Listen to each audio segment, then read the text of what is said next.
George Henry Wolpart, PFC, Company L, 12th Infantry Regiment, 4th Division, chaplain. You see, it was sometime in early 1942 that George was joined in the Army. He decided it was time to go in and help out the war effort for the country. George was drafted in, actually. In April 1944, he was given a new assignment. He was assigned to a company. This company was headed to England. That's all he knew. But George went. He had a passion. He had a passion to take Christ, to live out Christ to each and every one of these folks, to each and every one of those in that company that he was a part of. He didn't know where he was headed. He had no idea that beyond England was France, Belgium, finally Germany. George had no idea. But he just followed the footsteps of Christ and the passion of Christ. During basic training in California, George was walking with a young man, a very troubled young man, a man filled with unbelief. He had many troubles, many problems in his life, and he says, I don't even know why I'm telling you all this.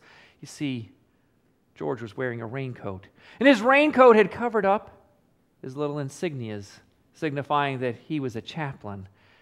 The man said, I ought to be telling all this to a chaplain. He said, son, you just did. And let me tell you about Jesus Christ. And he led this young man of great unbelief, of great troubles, to the Lord. The first of many that George would bring, and George continued on. The troop left for England.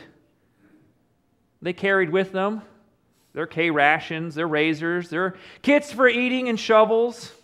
They also carried their ammunition in their packs and their rifles, and George carried his Bible.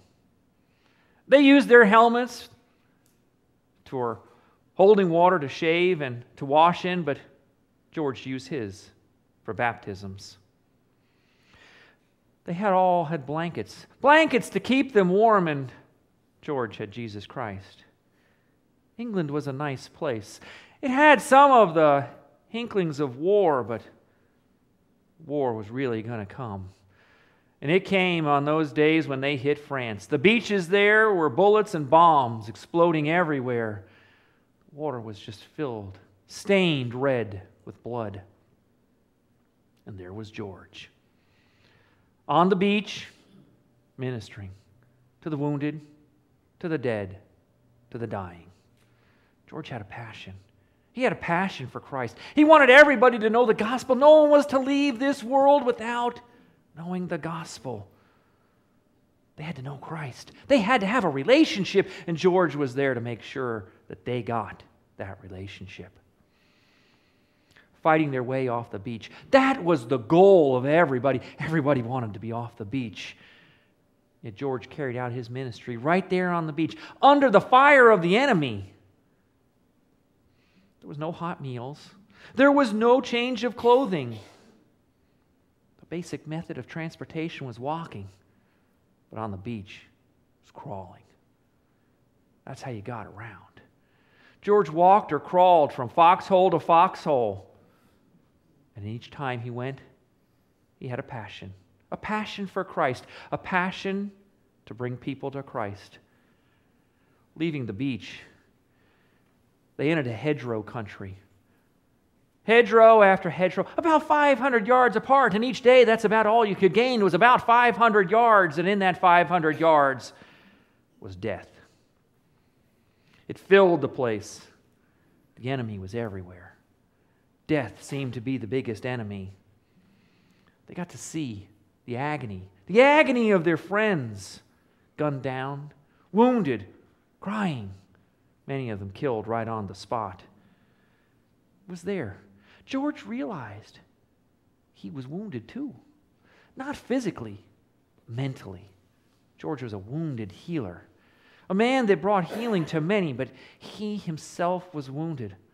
Wounded by the horrors of war, the things that he had seen, the things that he experienced. And that's when George made this connection. An important connection that really changed his ministry. He realized that Jesus Jesus was a wounded healer too. And that in his wounds, we could be made whole. And it was that little thing, the wounds that George had experienced, could be used to make other people whole too. They all were wounded.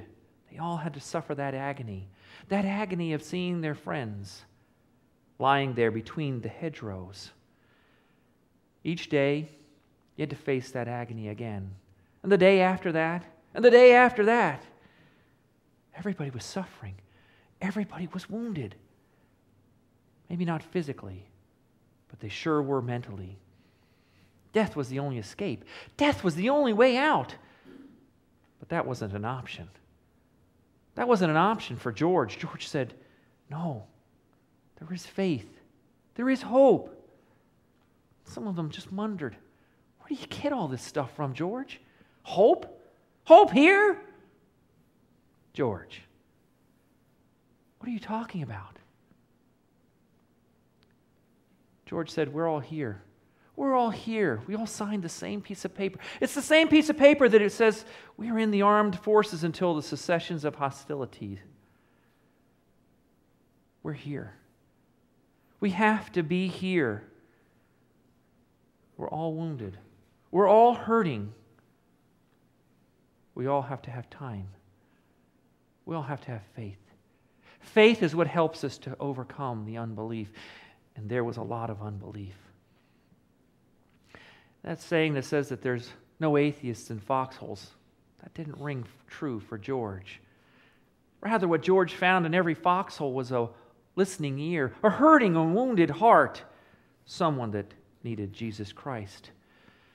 But when he got to the foxhole, he often heard stories of leaving their hometown, stories of leaving their loved ones, girlfriends, new wives. Seemed like they were all so far away. Something that wasn't going to happen again.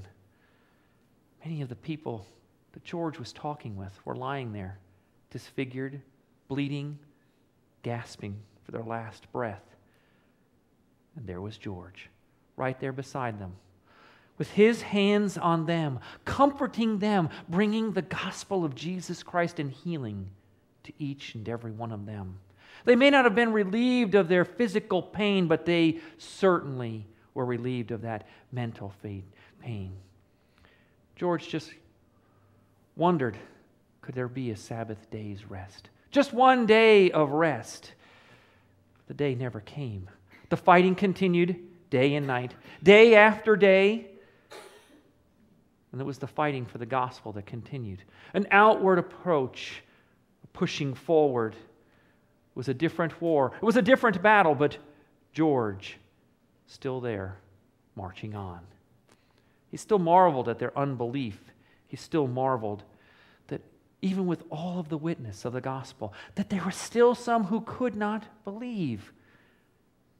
How could this be? 2 years. 2 years into the chaplaincy. 2 years into the military. 2 years of crossing all of the sea, the ground that they had made. We were now right there. On the border of Germany. It was September 1944. The hedgerows were long past. Now it was just little patches of forest that you fought for. And the enemy counterattacked with a large offensive. The company was retreating. George's little company is the last company to retreat. The 19th of September. They were all supposed to gather at one company position. George wasn't there. George had exited the war, but his gospel did not die. His gospel went on. Death was the escape. George didn't take any of the K rations with him. He didn't take anything with him. No food, no clothing. The only thing George took with him was a love for Jesus, the gospel, his faith in his heart. That's all that George took with him. The rest were left behind. But George realized something in death. Something that was important that maybe hadn't been there before. That these wounds that he had suffered, these wounds that many had suffered, were the same wounds that Jesus had suffered. The wounds that brought relief, the wounds that brought healing. Jesus had established this little beachhead of faith. Jesus had fought the war. He'd met the enemy head on. He'd taken it all the way. Jesus had a passion that each and every one of them should know the love of God. That they should know His Father, that they should know that He was sent from the Father, that He is the Son of God. He walked right on to the cross. That was His passion. It was the only way to bring relief. It was the only way to make people whole. He took nothing with Him. No food, no clothing, nothing. Jesus went to the cross willingly, just as these men did. They went willingly into the battle. They met the enemy head on. And yet when they left the battle, a little more weary, a little more taken out, until death comes. But they all had that faith. They all had the faith. Everyone that George had ministered to had that faith. They knew of the hope that there was in Jesus Christ. They knew of the hope that there was in a healer. They knew that there was a place beyond the war where they were, where the war had already been won.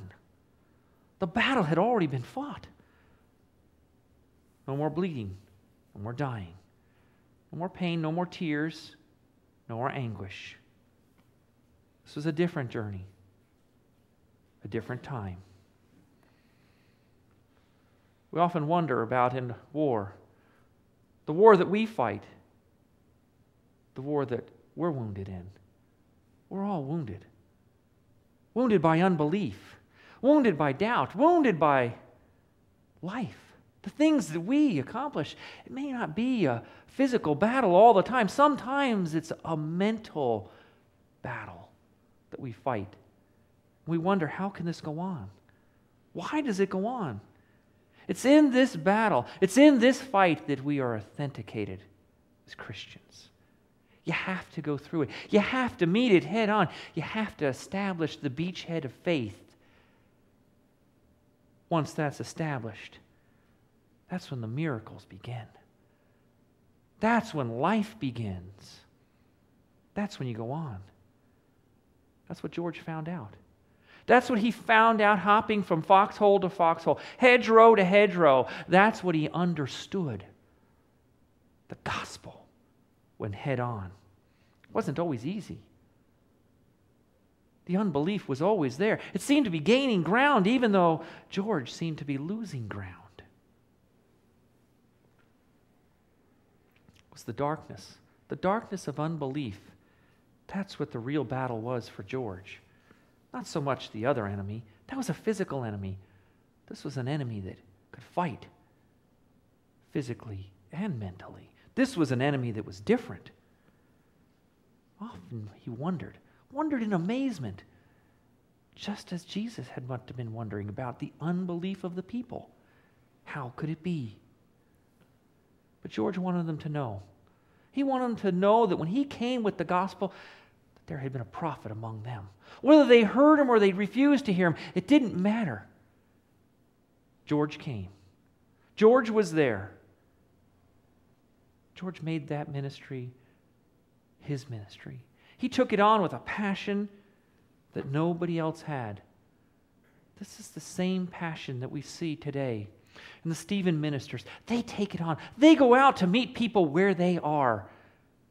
Whether it be unbelief, some hurting moment in their life, the Stephen ministers assist me in reaching out with the gospel of Christ to those that are hurting within this congregation, within this community. They make a difference. They have a passion for Christ. So you don't have to be afraid. You don't have to wonder. Just believe that Jesus is the Christ, the Son of God. And then in believing, you have a life. Life now and in the future. Life worth living. A life that Jesus bled and died for. One that George and many others bled and died for too. to give you the freedom and liberty that you have, that you enjoy each and every day of your life here in this country, where Christ is and Christ still reigns and Christ still comes forth. The gospel of Jesus Christ still proceeds. It flies high above the fractions that come upon the ground. It flies high above and goes out. Wherever it goes out, it brings the freedom that is only there in Jesus Christ. Amen.